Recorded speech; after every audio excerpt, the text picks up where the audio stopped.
Hello, P3 Burner, and what I have for you today is an opportunity to talk about something fun and different and a little unusual.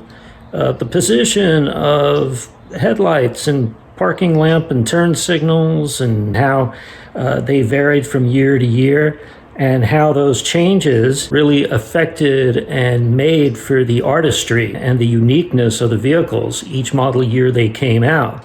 And they changed more frequently back then than they do now, which, in my opinion, made it even more interesting. So I'll show you what I'm talking about, and we'll go through a few of the years and discuss them.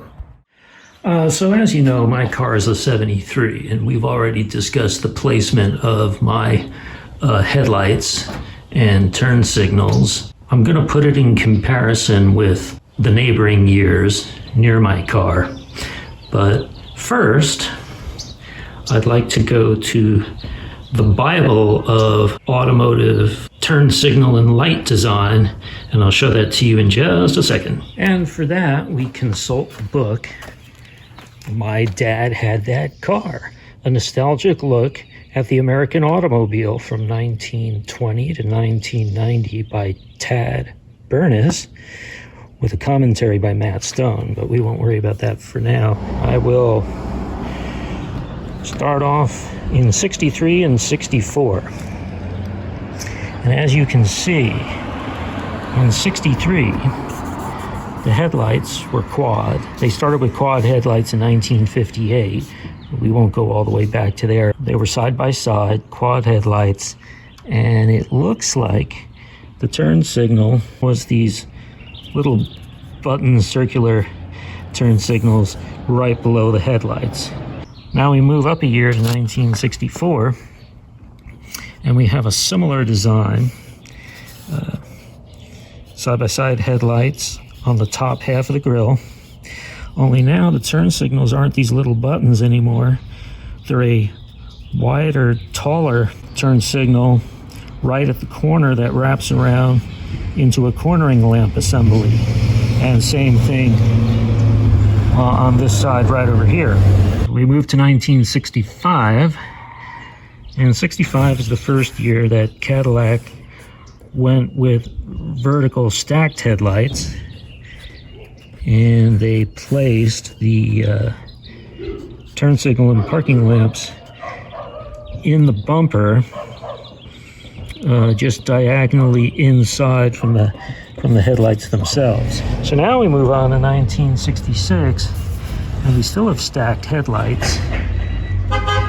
Only now the turn signals are no longer in the bumper. The turn signals are in the midway rail right here and right here alongside the stacked headlights. We move to 1967, and once again, vertical headlights, but notice that the body shape is leaned more forward, top forward of the bottom, and it looks like the turn signals are once again off to the side and in the grille, integrated in the grille. Can't see it on the left side, but you can tell on the passenger side that's where that's at. And 1968, we again have vertical stacked headlights and rather large turn signals inside the headlights, not in the grille, but mounted in the body just outside the grille. So we will sum that up by saying that our 4 years of vertical stacked headlights was 65, 66, 67, 68. Move on to 69. Boom, there you go. First year side by side, back to horizontal.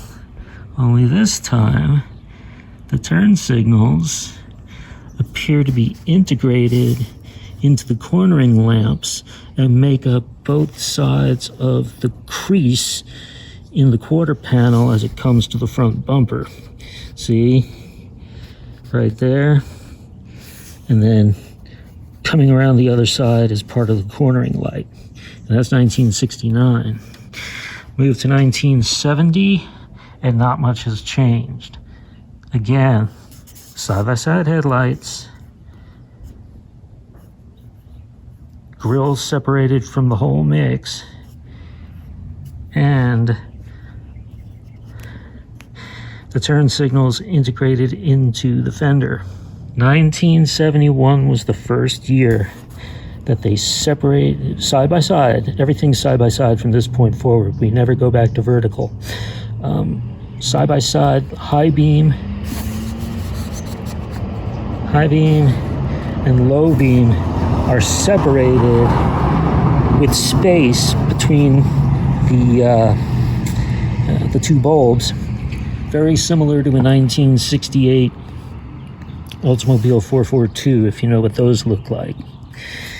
Now, 1971, 72, and 73 had that space breakup, or the gap between the low and high beam headlights. But 1971 was the only year that they put the turn signals in the bumper, right? And as I zoom in, to fill that space, they put a Cadillac insignia.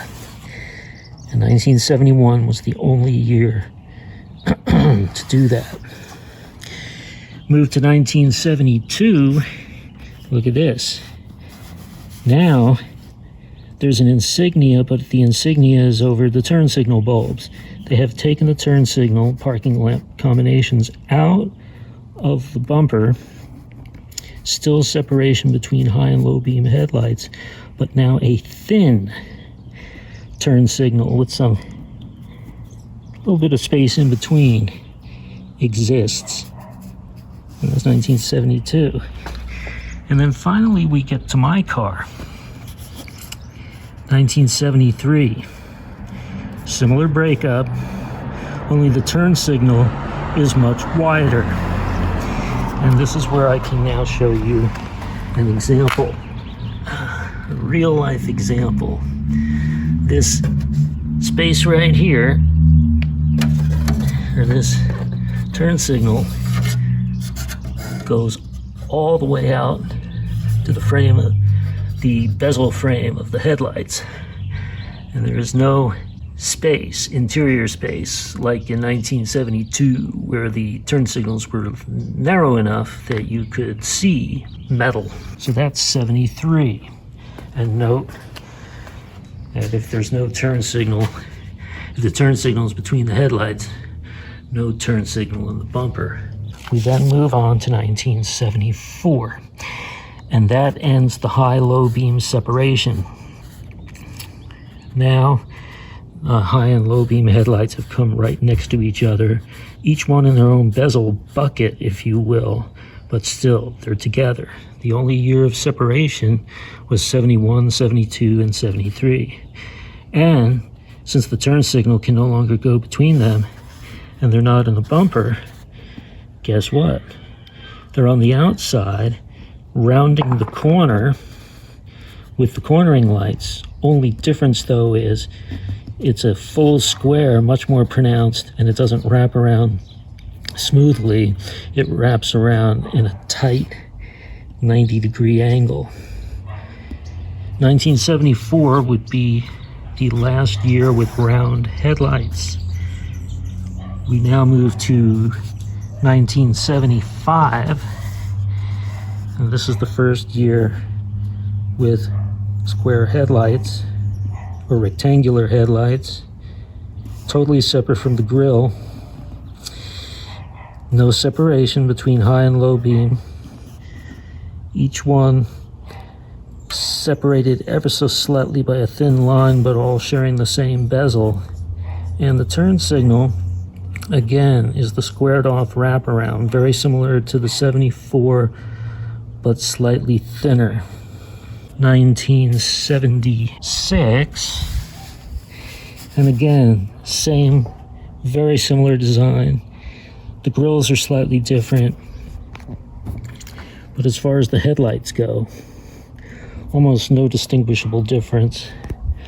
Again, quad headlights, high and low beam right next to each other, and it looks like for the most part, The turn signals are squared off and wrap around at a 90-degree angle. Now move ahead a year to 1977, and all of a sudden things have changed an awful lot. 1977 was the first year of the downsized full-size Cadillac. It looks big, but it wasn't nearly as big from C-pillar to rear bumper as all the other ones, 1976 and back were. So now we look at 77. Looky here. Still rectangular side-by-side, horizontal. That will not change.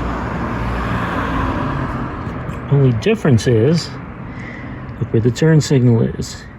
I move from the outside to the inside between the high beam headlight and the grille.